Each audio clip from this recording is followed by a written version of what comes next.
welcome friends in our class. Today's topic is bailment. If you are newcomer in our class, so please subscribe our LLB Kata YouTube channel. Follow us on Instagram, Facebook and YouTube channel. So आज हम पढ़ेंगे bailment. सबसे पहले bailment का meaning क्या है अभी हमको पढ़ना है। बेलमेंट मतलब होता है जमानत। हम कोई भी क्राइम करते हैं, क्राइम करने के बाद हमको कोर्ट्स में चार्जशीट दाखिल होने के बाद, जब कोर्ट में चार्जशीट दाखिल होती है, चार्जशीट दाखिल होने के बाद हमको आरोप सिद्ध होता है। आरोप सिद्ध होने के बाद हमको जमानत लेनी पड़ती है। जमानत अगर हो गई तो हमको रिहा किया जाता है। जमानत अगर नहीं हुई तो हमको पनिशमेंट मिलती है। तो कोई भी क्राइम करने के बाद जो ऑफेंडर है वो बेल लगाने के लिए अर्जी करता है, बराबर है। तो बेलमेंट मतलब क्या होता है? जमानत। Bailment refers to the transfer of the possession of the goods from one party, the bailer, to another bailee for a specific purpose. Under the agreement, that goods will be returned or otherwise disposed of the once the purpose is fulfilled. तो bailment हम किसी की जमानत लेते हैं। इसका मतलब क्या? उसकी जो प्रॉपर्टी है, जैसे कि मैंने क्राइम किया, मेरी जमानत कौन लेंगे? विवेक सर। तो जो बेलर है, जो वह एक जो जमानतदार है, तो अपनी प्रॉपर्टी की श्योरिटी दिखाता है। जैसे कि मैंने कुछ अगर चेक बाउंस किया, चेक बाउंस करने के बाद सपोज 10 लाख का, 15 लाख का मैंने चेक बाउंस किया। चेक बाउंस करने के बाद मुझे अरेस्ट करते हैं कोर्ट, पुलिस स्टेशन में लेके जाते हैं, कोर्ट में लेके जाते हैं। फिर बेलमैन के लिए मैं अर्जी करता हूँ, बेल के लिए अर्जी करता हूँ। अर्जी करने के बाद मुझे जो जमानतदार चाहिए वो कौन सा चाहिए? एक तो सरकारी नौकरदार चाहिए या खेती वाला चाहिए, 7/12 वाला, जिसके पास खेती हो। तो जिसके पास खेती हो, इसका मतलब क्या? वो क्या करता है, उसकी प्रॉपर्टी गवर्नमेंट को कुछ इस पे कुछ पॉइंट्स पे या कुछ इस पे कुछ उनका उनका करार रहता है उनके बीच में। वो करार के ऊपर क्या करता है, वो प्रॉपर्टी गवर्नमेंट को देने का कॉन्ट्रैक्ट करता है। जैसे फॉर एग्जांपल, मैंने चोरी की, चोरी करने के बाद मुझे पुलिस ने अरेस्ट किया। अरेस्ट करने के बाद मुझे कोर्ट में लेके गए। फिर मुझे जमानतदार चाहिए, बेलमेंट के लिए मैंने अर्जी की। तो बेलमेंट करने के बाद, अर्जी करने के बाद मुझे जो जमानतदार चाहिए वो क्या चाहिए? एक तो सरकारी नौकरदार चाहिए क्योंकि उसको सैलरी रहती है, या खेती वाला चाहिए, प्रॉपर्टी वाला चाहिए। तो प्रॉपर्टी वाला क्यों चाहिए?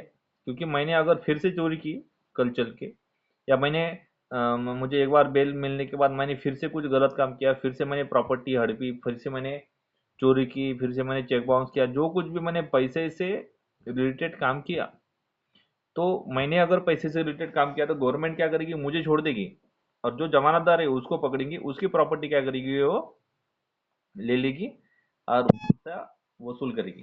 ठीक है, जो नुकसान होगा वसूल करेगी। मतलब मैं प्रॉपर्टी मेरी प्रॉपर्टी मैं किसी को दे रहा हूँ कुछ करार के ऊपर, कुछ बॉन्ड के ऊपर, तो उसको बोलेंगे बेलमेंट। श्योरिटी है कि भाई इसने कुछ गलत काम किया तो आप मेरी प्रॉपर्टी ले लो, ये करार हो जाता है। Bailment refers to the transfer of the position of the goods from one party the bailor to the another bailee for specific purpose. Bailment मतलब क्या होता है? इसमें ट्रांसफर होती है, मालकी हक का ट्रांसफर होता है।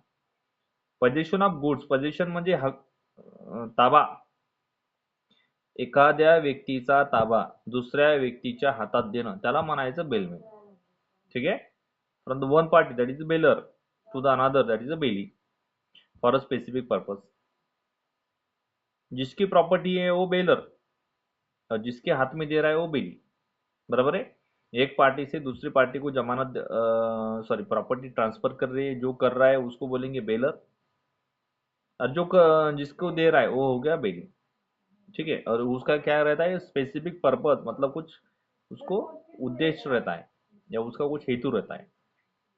Under the agreement that the goods will be return or otherwise dispose of the once purpose is fulfil.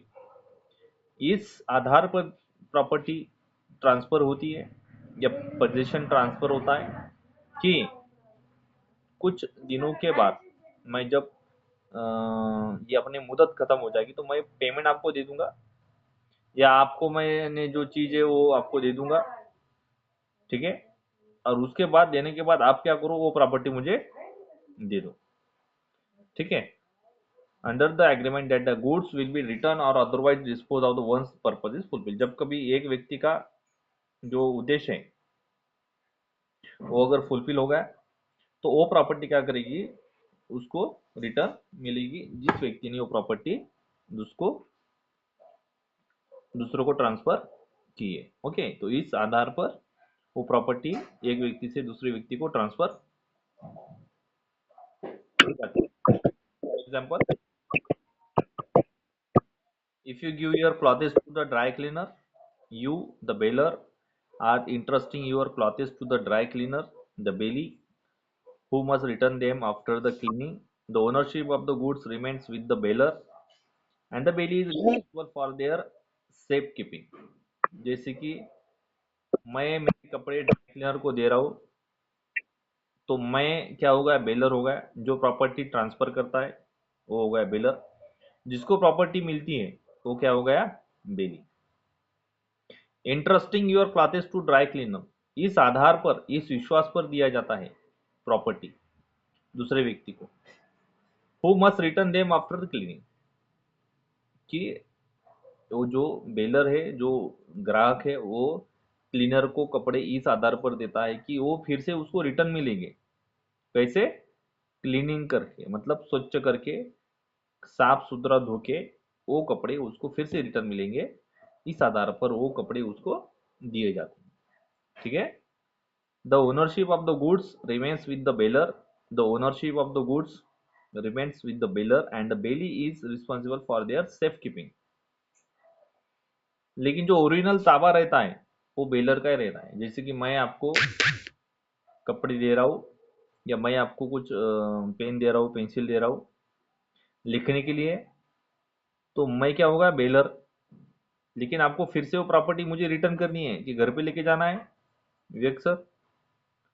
Pen घर पे लेके जाना है क्या, संजय सर? मैंने आपको लिखने के लिए पेपर दिया, सॉरी पेन दिया पेपर में, तो आपको क्या करना है? हेलो संजय सर, है क्या ऑनलाइन सभी? क्या करना है विवेक सर, जल्दी बताइए।